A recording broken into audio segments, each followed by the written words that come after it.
Welcome to the very first episode of this channel.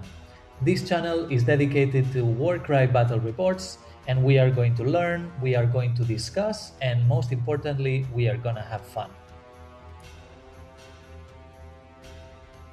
In this episode, we have the vampires of Age of Sigmar facing against the warrior monks of the Sacrosanct Chamber.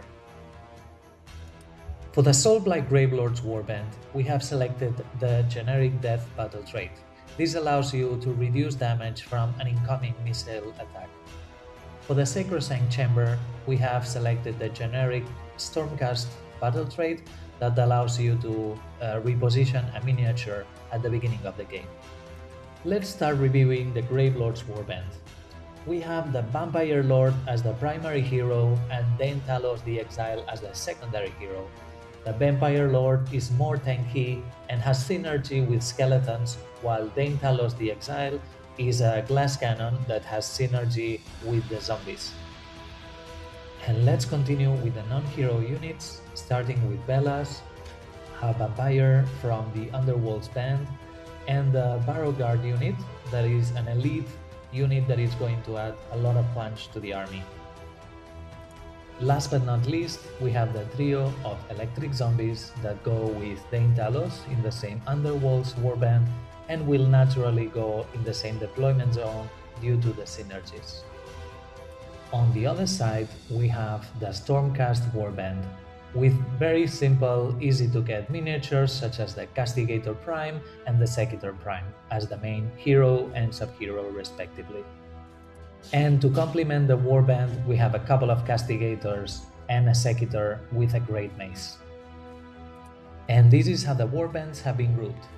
You see numbers close to the fighter name so that we can identify them later on in the diagrams.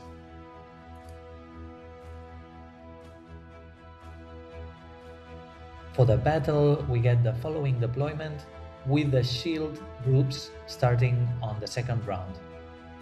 The objective for the battle is no quarter, coming from the Warcry cards. This objective is challenging as requires players to clear a full quarter of the battlefield to win points. The twist for the battle is Dusk, also very challenging as it reduces dramatically the capacity of missile attacks. We will see how in this battle it's especially challenging for the Stormcast band. We deploy the units to the corresponding places, leaving the shield groups outside of the battlefield, and we start battle round 1.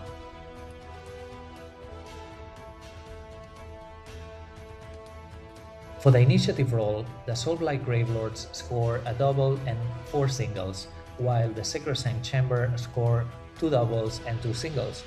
Soulblight Gravelord gets the initiative and uses wild dice to have 2 doubles. The Sacrosanct Chamber saves the wild dice for later. The first battle round is about positioning the fighters to allow them to have a better impact on later rounds, but we have a couple of exchanges between Deintalos and Castigator, and the other Castigator shooting Deintalos in retaliation. In this battle round, we still have the twist, Dusk, acting on 12 inches, so 12 inches is enough for the fighters to have visibility. The highlight of battle round 1 is Shambling Horde. This ability allows the Barrow Guard to reach much further than what they would normally do, as long as they activate it close to a hero unit. Since the Stormcast warband did not get a triple, they cannot activate Burst of Celestial Lightning. This is an ability that makes a missile action much better.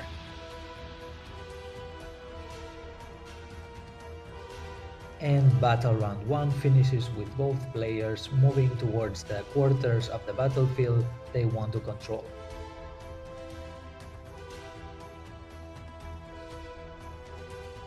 For battle round 2, shield groups enter the fray, and the Stormcast is in a bad position. For the initiative roll, both players get the same amount of singles. They need to roll off, and the Stormcast gains the initiative.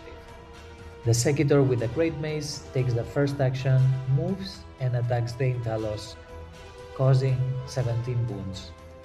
Deintalos is later forced to move back and attack from a distance. Not all is bad for the Soulblight Gravelords, as they have the chance to throw a lot of dice, wounding the Castigator and Castigator-Prime. The Castigator-Prime is walled at the corner of the battlefield. This battle round sees a lot of action from the Soulblight Gravelords warband, as the electric zombies activate crackling arcs and Deintalos activates the quad ability. So basically a lot of action on that area specifically. This doesn't mean that Deintalos is unharmed, as he is at 17 wounds. In this battle round we will see movement and attacks with the red arrow, but we will also see abilities in the yellow arrow. We see how the Stormcast player is moving the fighters to the action, while the Soulblight Gravelords warband is trying to do as much damage as possible. On the bottom right of the battlefield, we have the Castigator-Prime getting pounded by the Vampire Lord and the 2 Barrow guards. It's going to be difficult to survive that one.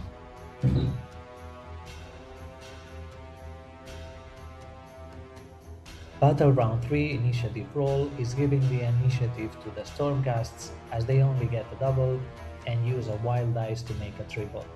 On the other hand, the Soulblight Gravelords is getting 2 doubles and adding a wild dice to the first double to make a triple, trying to capitalize on using as many abilities as possible. In this battle round, the Stormcast make short work of the electric zombies, each fighter taking one of them. On the other side of the battlefield, the Barrow guards keep on attacking the Castigator-Prime. Basically, this Barrow guard is the MVP of the Soulblight Gravelords. Without the electric zombies, Deintalos is in danger, and he alone is not able to make significant damage to the Sequitors. In this battle round, the action continues in the same areas. The Stormcast deal an important blow to the Soulblight that is not able to keep up at the bottom left corner. Vellas and the Barrow guards are not getting there in time.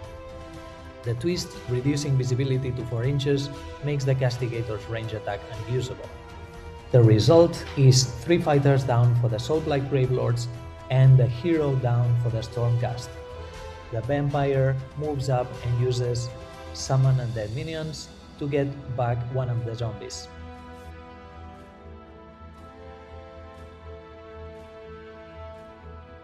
Battle Round 4 initiative roll gives the initiative to the Sacrosanct Chamber, that gets 2 singles and 2 doubles.